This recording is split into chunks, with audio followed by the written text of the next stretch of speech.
welcome to a brand new spring episode of Game On the Record, brought to you by Homer 9 and Sons. Alongside Rob Longo, I am Andrew Chiappese. We're here at blustery Youthtown Field where the Olsh Chargers are getting set to take on a couple more section opponents and trying to wrap up a section title. And a little bit later on the show, we'll talk to Chargers ace, Dylan Oshika. You know, Rob, this Olsh team has been a consistent contender the last couple of years, a team that's made the playoffs 5 straight years, well on their way to making the postseason for the 6th year in a row. They're in excellent position to win this section title with a couple of games remaining. They sit alone in first place, and they've done it, you know, as a team that is used to winning. And it'd be very interesting to see how they handle the final games of the regular season and the postseason, because this is a team that, despite their success, one WPIAL championship appearance in their program history. That was back in 2013. They have not gone as deep in the playoffs as many people have expected them the last couple of years.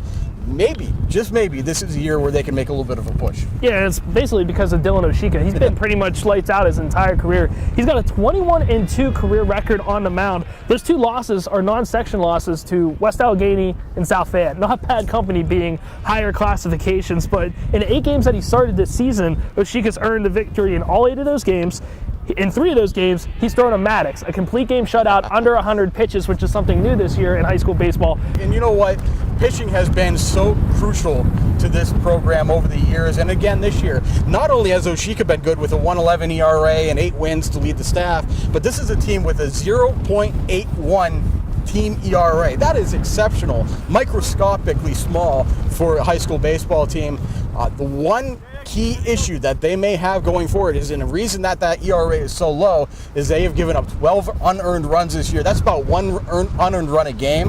That's something that can be very critical when the postseason rolls around. You don't want to give up extra batters, extra base runners, and have that 1 unearned run be essentially your doom in the playoffs. Yeah, and the offense hasn't been there at times either. I mean, Oshika's done tremendous, but there's some other players, you know, up and down the order that can maybe hit a little bit better. Dom Davis is hitting over 550. You also have Ethan Harrell. He's been swinging a hot bat as well. So, I mean, the Chargers are going to need more than 2 people to carry the load on offense, and maybe one of those guys is Kiefer Bishop. He had a really good average last year. He's really starting to come around these past couple games and have some tremendous games, starting to leg out some doubles and stuff like that. So maybe that's the guy that Olsh can look forward to avoid, you know, win that section title and then avoid an early round playoff exit. Well, joining us now to talk about Olsh's season so far and the Chargers' push to the playoffs is senior pitcher Dylan Oshika. Dylan, welcome to the show. Thank you very much. Dylan, it seems like Freedom's had your number these couple of games this year. You lost on Friday, but then you're able to bounce back with a 4-3 win against Neshannock on Monday. You know, how important was it to get back on track as you're getting down the stretch here trying to clinch that section title? It's always important for us to get back on track. I mean, we have a really tough section this year, and every single game is going to count, and we can see that already with the 2 losses to Freedom. But we knew that we really needed to come back with this win for Neshannock, and it would really give us that playoff berth that we needed this year. You guys have been a very good, consistent playoff team the last couple of years, but you haven't made it to the WPIAL championship game since 2013. What would it mean for this program to make a deep playoff run, especially for you guys as seniors? It'd mean absolutely everything. I mean, I've been on the varsity roster ever since I was a freshman, and my freshman year facing that loss against Swickley Academy, sophomore year facing it against Jeanette, and last year facing it against Union. It's heartbreaking every single time. And to get us back into the WPIAL championship would mean everything to the team, and I know it'd mean everything to our coach. Dylan, one of the things that sets you apart from other high school pitchers is you have 5 pitches in your arsenal. Do you look at one of those pitches and look at it as maybe your out pitch? I really see my curveball. My curveball is really my strong pitch. I love to throw it for strikes. I love to throw it in the dirt to make people chase. It's really my go-to in almost every single situation, and I've had control with it ever since my freshman year. So that's really my plug-in. Well, you've become the ace of this staff, but as a staff, you guys are pretty good overall.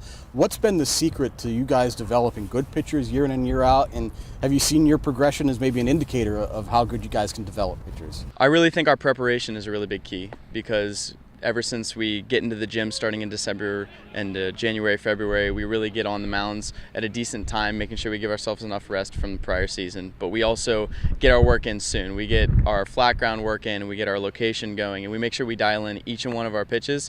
So every single time that we step out on this mound, it's like second nature to us. Finally, Dylan, you know, this is a little bit in the future for you, but you have made a college choice. You're going to Embry-Riddle, a Division II college in Daytona Beach, Florida. What led you to picking that school, and talk a little bit about the college choice and what your future holds for you? To be honest with you, I didn't think I was going to play baseball going into this summer in college, and I found the school Embry-Riddle. Somebody mentioned it to me, and I immediately took an interest to it because I knew I wanted to go into aerospace engineering.